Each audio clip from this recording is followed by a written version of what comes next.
Si vous voulez aller plus loin dans l'expérience Métamorphose, alors je vous invite à rejoindre la tribu Métamorphose qui ne cesse de grandir depuis son lancement. Et en vous abonnant à la tribu, vous accéderez à de nombreux rendez-vous et contenus exclusifs.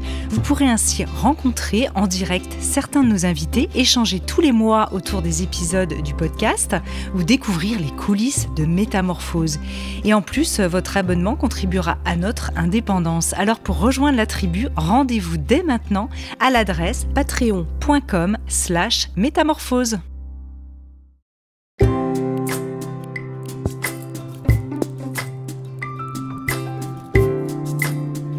Bonjour à toutes et à tous et bienvenue dans Graines de Métamorphose, le programme à destination de la nouvelle génération pour faire germer les consciences. Je suis Agathe Lévesque et chaque semaine, j'accueille à mon micro une personnalité inspirante qui vous donnera les clés pour grandir en bienveillance et en conscience.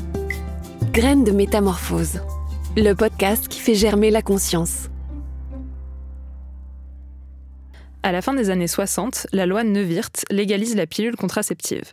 Elle est à l'époque le symbole de la libération sexuelle et permet aux femmes de mieux disposer de leur propre corps. En 2012, surgit pourtant une crise de la pilule. Des témoignages abondent faisant état des nombreux effets secondaires graves qu'entraîne la prise d'hormones de synthèse, et les personnes menstruées commencent à se questionner. La pilule est-elle le meilleur moyen de contraception ? Aujourd'hui, si ces questionnements demeurent et concernent de plus en plus de personnes, beaucoup franchissent également le pas et arrêtent de prendre la pilule. C'est le cas de mes deux invités du jour, respectivement naturopathes et coachs en contraception naturelle. Dans leur livre « Génération nos pilules », elles militent pour une contraception adaptée, sans souffrance et plus égalitaire pour toutes et tous, en n'hésitant pas à partager leur propre trajectoire. Bonjour Maëlle Cada et Florette Lebrec et bienvenue dans Graines de Métamorphose. Bonjour Agathe. De concert, c'est magnifique. Oui. Alors, la pilule, vous le dites vous-même dans le livre, était un combat féministe. Comment vous voyez les choses à ce sujet au regard des changements d'aujourd'hui ? Alors pour nous, c'est simplement la continuité en fait de ce combat. Un combat vers une contraception plus juste, vers laquelle... sans souffrance surtout, parce que y a quand même une partie de la population qui prend la pilule et qui souffre de leur contraception. Et donc en fait finalement c'est juste la continuité de ce combat. Et pourquoi avoir choisi ce titre « Génération nos pilules » ? Ouais, c'est un titre qui est un peu fort, mais en fait, c'est pas du tout un manifeste anti-pilule. C'est plus peut-être parce que c'est un peu impactant, certes. Ça peut pousser à découvrir peut-être ce qui se cache dans ce livre. Mais en fait, c'est surtout... Nous, on est là pour accompagner. On est plus là pour l'après que pour le fait de pourquoi on arrête la pilule. C'est vraiment comment on fait une fois qu'on a pris la décision. Et vous dites au début du livre que ça permet de retrouver celle que l'on est au naturel. Est-ce qu'on peut vraiment dire que lorsqu'on prend la pilule, elle finit par nous définir, par nous faire devenir quelqu'un d'autre ? Question compliquée. En partie, de toute façon, elle a quand même un impact important. Donc, de là à dire qu'elle définit qui nous sommes, je ne sais pas. En tout cas, on se rend compte qu'en l'arrêtant, beaucoup de choses reviennent, des émotions, des ressentis, voilà, il y a beaucoup de fluctuations qui reviennent et on se sent beaucoup plus vivante, je dirais. Je sais pas comment tu vois les choses. Ouais, je dirais ça. En fait, on se rend pas forcément compte de tout l'impact que peut avoir la pilule sur tous les points quand on la prend. Mais comme tu le dis, Florette, je pense que c'est quand on l'arrête qu'on peut découvrir certains aspects qu'on ne soupçonnait peut-être pas. Et en ce sens, on peut dire que les années sous pilule conditionnent un peu qui nous sommes et que quand on l'arrête, on apprend vraiment à se redécouvrir. En tout cas, ça, je pense que c'est une certitude pour de nombreuses femmes, c'est se redécouvrir parce qu'on a presque l'impression d'avoir raté certaines choses, peut-être. D'avoir eu une partie un peu neutralisée par les effets de la pilule. Ouais. Et ce qui est important aussi déjà avant ou bien au moment d'arrêter la pilule, c'est de savoir comment fonctionne notre corps et notre cycle. Alors là, je vais vous laisser faire un petit peu la masterclass de base. Quelles sont les différentes étapes du cycle et qu'est-ce qui se passe corporellement et psychologiquement pour les personnes menstruées à ces étapes-là ? Donc, au cours d'un cycle naturel, du coup. Ouais, donc, au cours d'un cycle naturel, en fait, on va passer par différentes phases qui sont liées à nos fluctuations hormonales. Donc, en gros, notre cycle menstruel, il est vraiment dépendant d'un dialogue permanent entre notre cerveau et nos ovaires. Et c'est ce dialogue-là qui permet d'engendrer l'ovulation, les menstruations, etc. Et en fait, au-delà de l'aspect très cycle menstruel, ça a aussi un impact finalement sur plein d'autres aspects de notre vie, que ce soit les émotions, l'énergie, les fluctuations d'humeur, la propension à certains moments du cycle à faire telle ou telle chose et à d'autres moments à faire des choses différentes. Et finalement, c'est vraiment comprendre qu'on fonctionne sous ces fluctuations et qu'on n'est pas dépendante de ces fluctuations, mais qu'on peut apprendre à mieux les comprendre pour surfer dessus, faire qu'elles soient entraînantes et pas bloquantes en fait. D'ailleurs, vous faites le parallèle entre le cycle menstruel et le cycle des saisons ou des lunes. Est-ce que vous pouvez un peu développer ça, je sais pas, Maëlle ou Florette, comme vous voulez? Ouais. Alors, c'est vrai que ce qu'on aime dire, c'est que le cycle a une composante cyclique, du coup, et que ça fait écho à tout ce qui nous entoure. En fait, dans la nature, tout est cyclique. Comme tu l'as dit, les saisons, une journée, le cycle de la lune. Et c'est tirer la force de chaque partie, parce que chaque partie peut apporter ses aspects positifs, entraînants, et c'est découvrir en fait tout ça. Et par exemple, qu'est-ce que ça pourrait donner telle étape des menstruations, quel parallèle avec, quelle saison pour quelle étape du cycle? Est-ce que vous pouvez donner un exemple? Les règles, ça fait référence à l'hiver. Donc à un moment qui est beaucoup plus calme, repli sur soi. On a souvent envie de voir moins de monde, par exemple, plus prendre du temps pour soi. Après, l'ovulation, c'est l'été. Ouais, c'est plutôt l'été. C'est l'été, l'ouverture.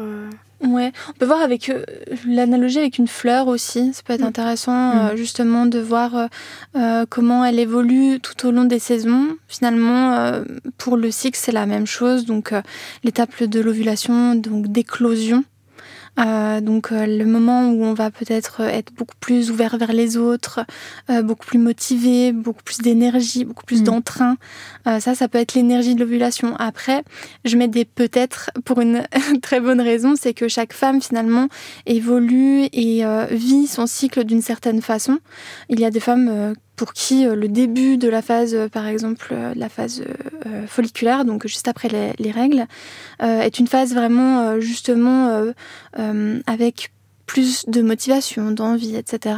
Alors que la phase d'ovulation, pour elle, c'est plutôt une phase tranquille ou de repli. Ça va vraiment dépendre de chaque femme, mais de façon très globale.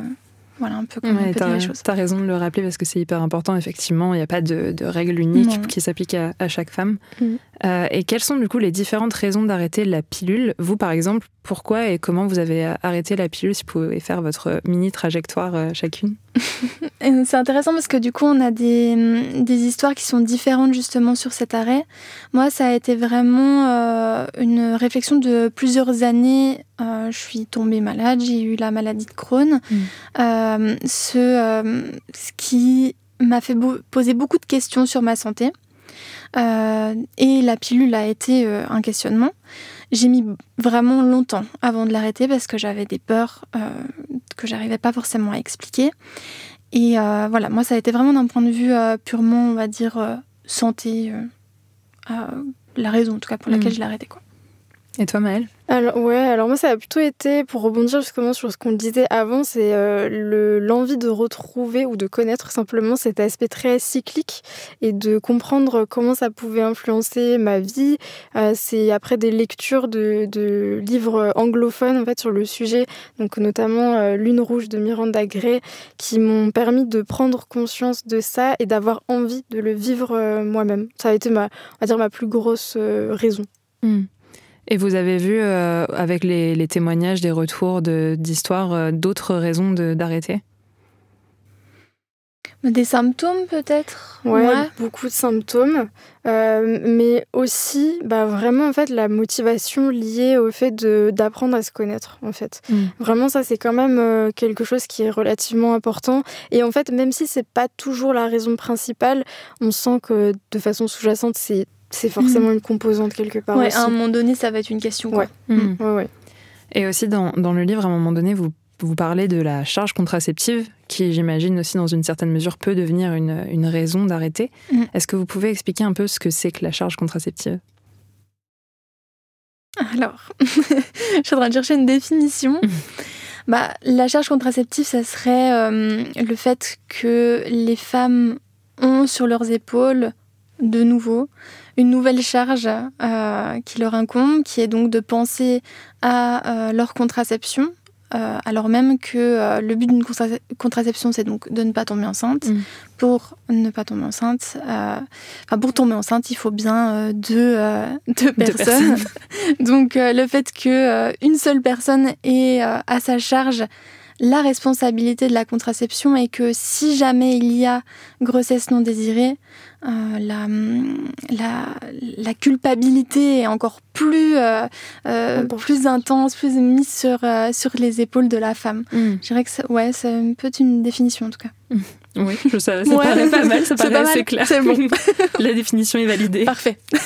Et on sait aussi, pour parler d'une contraception plus égalitaire et de quelque chose qui serait sur le changement, on sait qu'il existe une pilule contraceptive masculine, mais on sait moins qu'il existe d'autres solutions qui peuvent être mises en place par les hommes, en particulier la contraception thermique. Est-ce que vous pouvez nous expliquer en quoi elle consiste ?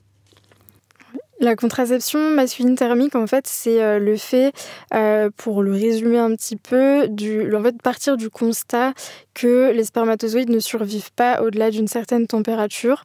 Donc, c'est pas des excès de température, c'est juste des petits dixièmes supplémentaires. Et donc, en fait, via un processus tout à fait mécanique, indolore et réversible, de rapprocher, en fait, les testicules, en gros, du corps humain pour permettre de réchauffer légèrement et d'avoir une action sur les spermatozoïdes, leur mobilité et leur potentiel de fécondation, en fait, on va dire. Oui, c'est ça. Et vous savez pourquoi on entend un peu si peu parler ? C'est vraiment, au final, c'est vraiment lié à cette charge contraceptive. Ouais, et le fait qu'on on touche aux testicules, donc... C'est la virilité. Ouais, mais c'est vrai en plus, parce que... Enfin, je sais que moi, j'en ai déjà parlé avec des hommes et il y a vraiment deux types de personnes, quoi. Il y a vraiment les gens en mode attends, quoi ? Porter un truc, mais combien de temps ? Et ça fait mal, et nanani, et nanana. Et c'est vrai que c'est là qu'on prend vraiment conscience de l'ampleur, je trouve, de la charge contraceptive, parce qu'en fait, finalement, cet aspect charge contraceptive, c'est aussi prendre conscience que la femme est fertile seulement quelques jours dans un cycle, alors que l'homme l'est en permanence. Et ça pose un peu question. Et c'est vrai qu'à ce jour, on sent que c'est très, très déséquilibré. Ouais. Et on tolère aussi tous les aspects effets secondaires de n'importe quel contraceptif, alors même que justement, quand on peut simplement parler des contraceptions masculines, on se rend compte que pour eux, c'est niette. Impossible. C'est impossible. Inenvisageable. Voilà. Donc ça dépend, mais oui, il y a aussi des personnes vraiment qui sont... Oui, c'est vrai. C'est marrant. On en rencontre, donc comme quoi... Oui, voilà, c'est pas totalement impossible, introuvable, mais voilà, d'une règle générale, on peut se dire que c'est compliqué. Exactement. Ouais. Mais d'où l'importance aussi d'en parler, parce que c'est vrai que c'est une contraception qui est inconnue. Donc forcément, quand c'est inconnu, ça fait appel à des peurs. Et sans développer la parole sur le sujet, forcément, les peurs, elles s'entretiennent. Quoi. C'est sûr. Et pour en revenir du coup à l'arrêt de la pilule côté femme, concrètement, à quoi faut-il s'attendre dans les premiers jours, les premières semaines, globalement les premiers temps après l'arrêt de la pilule ? C'est très variable, ça c'est toujours très important de le rappeler. C'est super important de dire qu'on peut ne pas connaître d'effets secondaires particuliers et on connaît des personnes dans notre entourage, donc vraiment c'est pas une légende, c'est important de le dire. Après les effets secondaires, on va dire que donc c'est ce qu'on considère comme étant le syndrome post-pilule, on appelle ça aussi l'effet rebond. Donc ça peut être l'acné, la chute de cheveux, potentiellement des des douleurs de règles chez certaines femmes, des cycles irréguliers, voire une aménorrhée, donc une absence de règles prolongée. Après, il faut se dire que ça intervient pas spécifiquement dans les jours vraiment qui suivent l'arrêt. C'est très évolutif, c'est très progressif, donc ça peut être en moyenne dans les 3 à 6 mois suivant l'arrêt qu'on peut remarquer certaines choses. Et de toute façon, on dit toujours qu'il ne faut pas tirer de conclusion véritable au minimum 1 an après l'arrêt de la pilule. D'accord. Minimum, ouais. Oui, parce que déjà, vous expliquez qu'en fait, il faut à peu près 3-4 mois pour que vraiment toutes les hormones de synthèse ne soient plus dans le corps, en fait. Donc, tout ce qui peut arriver dans cette période-là est un petit peu faussé. Biaisé. Ouais, c'est ça. Ouais. Et là, j'arrive à la question, comme vous le dites dans le livre, à 1 million d'euros. Combien de temps, du coup, pour gérer ces effets secondaires? T'as déjà un peu répondu, Maëlle, mais est-ce qu'il y a un peu plus d'éléments là-dessus? De toute façon, au bout d'1 an, déjà, comme le disait Maëlle, on ne peut pas tirer de conclusion. En fait, surtout, un point qu'on peut souligner, c'est que les effets secondaires post-pilule sont temporaires. C'est-à-dire qu'ils ne vont pas durer indéfiniment. Vous avez des clés, en plus, pour, si jamais ils arrivent justement pallier à ceci, quoi.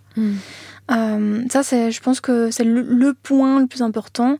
Après, au-delà d'un an, quand même, c'est... Je sais pas ce que... En fait, donc ouais, le plus important, c'est la notion de réversibilité, et sinon aussi la notion de... En fait, c'est pas... Parfois, si on a des effets secondaires, ou en tout cas des déséquilibres qui arrivent, je sais pas, peut-être plus d'1 an après l'arrêt de la pilule, c'est pas forcément lié à l'arrêt de la pilule, mais ça peut être un petit peu un effet domino, entre guillemets. Donc le fait qu'il y ait des déséquilibres qui étaient présents, dont on n'avait pas forcément conscience, qui creusent le lit d'autres déséquilibres. Et à un moment donné, c'est le corps qui extériorise quelque part, où c'est là qu'on s'en rend compte et qu'on se dit qu'on a un effet secondaire. Mais du coup, ça nous amène à creuser sur plus en profondeur pour voir d'où ça peut venir, mais c'est pas forcément l'arrêt de la pilule, quoi. Oui, parce que finalement, la pilule, des fois, elle est prescrite pour aider à, on croit, corriger des soucis qu'on a, comme l'acné, par exemple, à la puberté. Et au final, vous expliquez que ça ne le corrige pas du tout, c'est juste que ça le masque pendant quelques temps, donc c'est finalement totalement normal que ça revienne. Et c'est là, du coup, que c'est peut-être le moment de se pencher sur d'autres raisons pour trouver comment s'en débarrasser, entre guillemets. Ce qu'on dit souvent, c'est que pour nous, l'arrêt de la pilule, c'est bien plus que l'arrêt d'un simple comprimé. Et justement, à ce moment-là de sa vie, ça peut être aussi l'occasion de se pencher sur ces symptômes-là qui apparaissent, sur comment les traiter en profondeur pour ne plus en entendre parler. Et d'ailleurs, est-ce que c'est obligatoire de consulter un professionnel de santé, un médecin, une sage-femme, une gynéco, à l'arrêt de la pilule? Dans quel cas, au final, c'est plutôt conseillé peut-être de consulter, et à quel moment c'est pas du tout obligatoire? Alors, de façon générale, c'est pas obligatoire. On peut l'arrêter comme ça. Si les personnes se sentent beaucoup plus rassurées d'aller voir un praticien de santé, en tout cas un médecin, sage-femme ou gynécologue, pour se rassurer justement sur l'arrêt, pourquoi pas? C'est tout l'objectif.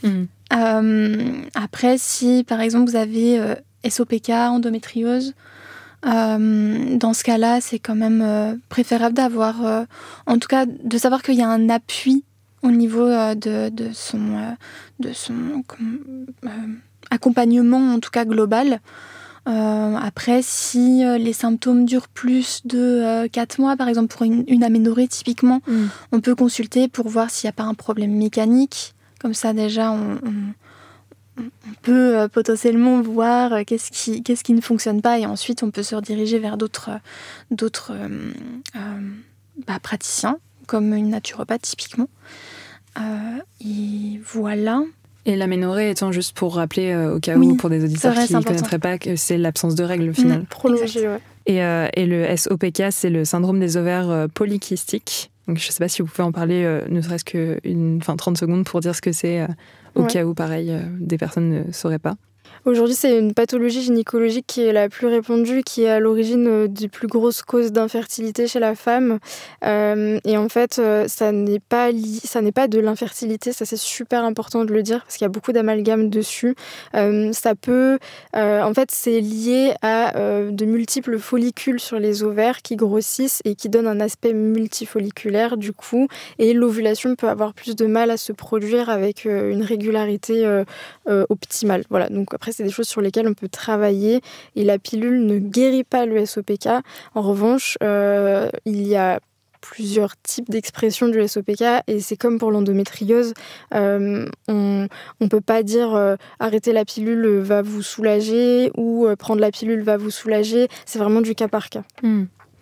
Et pour vraiment le moment où on décide d'arrêter la pilule, il y a plus ou moins 2 types d'arrêt, l'arrêt strict et d'un coup, et l'arrêt progressif. C'est quoi la différence entre les deux et comment on se dit je vais faire d'un coup ou je vais faire progressivement ?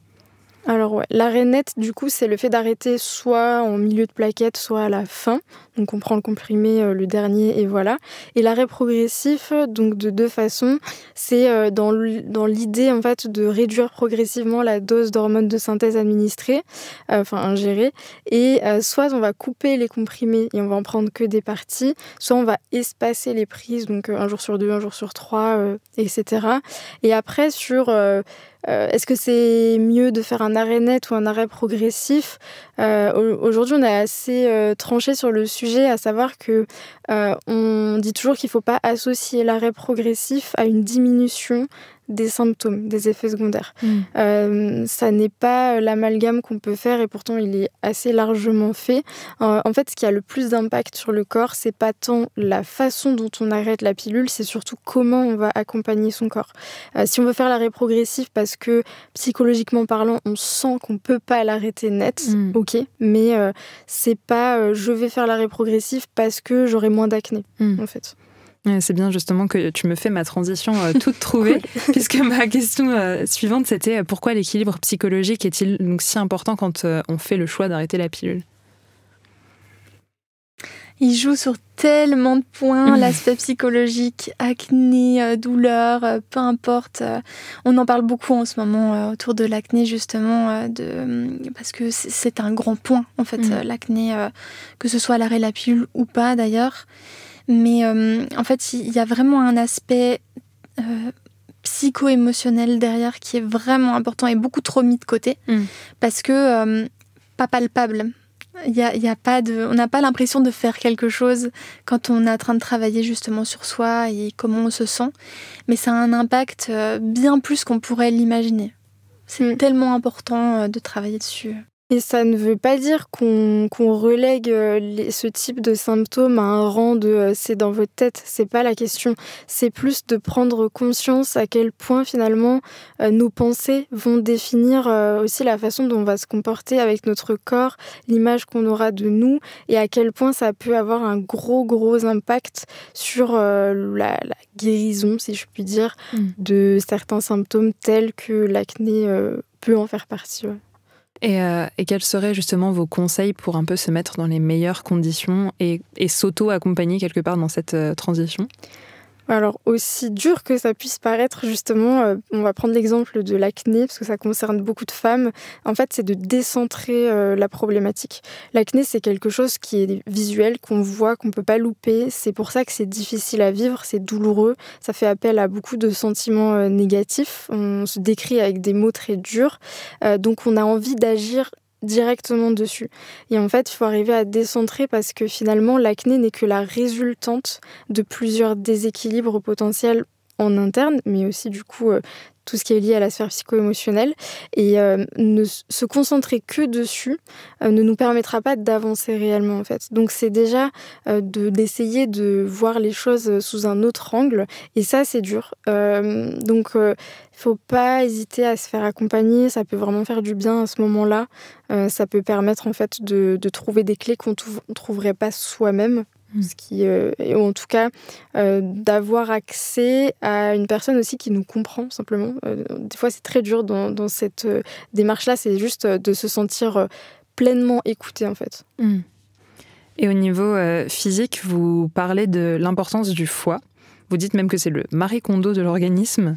Est-ce que vous pouvez un peu expliquer pourquoi et c'est quoi le rôle du foie dans tout ça ?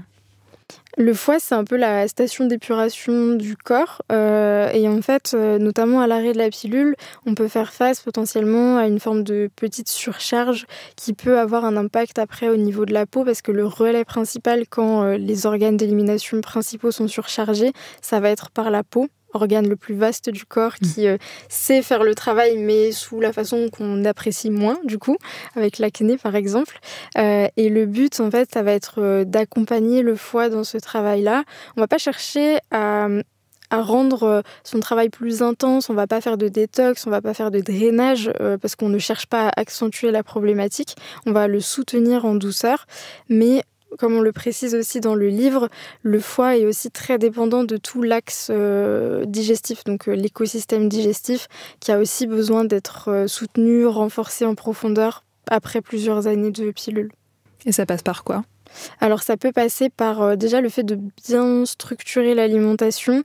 Aujourd'hui, on entend souvent parler de l'alimentation pro-foie, enfin disons pour prendre soin de son foie, etc. Mais en fait, on oublie souvent que l'alimentation qui va servir vraiment notre corps et tous nos organes, c'est une alimentation tout simplement qui est suffisamment structurée autour des macronutriments, donc protéines, lipides et glucides, avec un apport alimentaire aussi qui soit suffisant. Donc manger assez, c'est souvent le meilleur conseil qu'on puisse donner à l'arrêt de la pilule. Et si on fait le choix d'arrêter la pilule, quels sont les autres moyens de contraception qui s'offrent à nous ? Dans quelle mesure ils sont fiables et comment on fait son choix du coup ? Alors, c'est une grande question à l'arrêt de la pilule.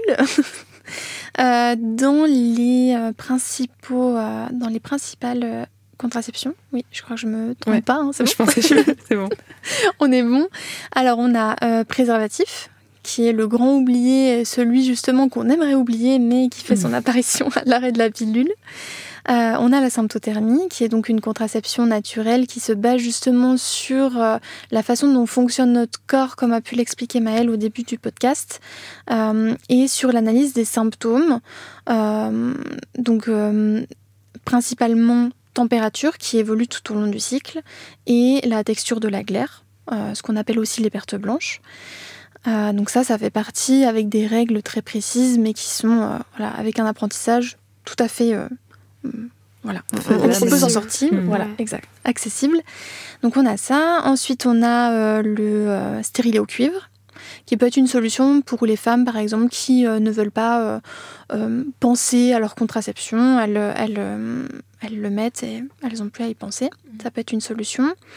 On a aussi le diaphragme et la cape cervicale qui sont des contraceptions qui sont peu connues, qui ont un aspect contraceptif barrière, un peu comme le préservatif, sauf que c'est une sorte de cup en plus petit qui se met à l'intérieur du vagin proche de l'utérus et qui va bloquer justement l'accès aux spermatozoïdes, c'est ce qu'ils souhaitent, parce que nous on souhaite pas.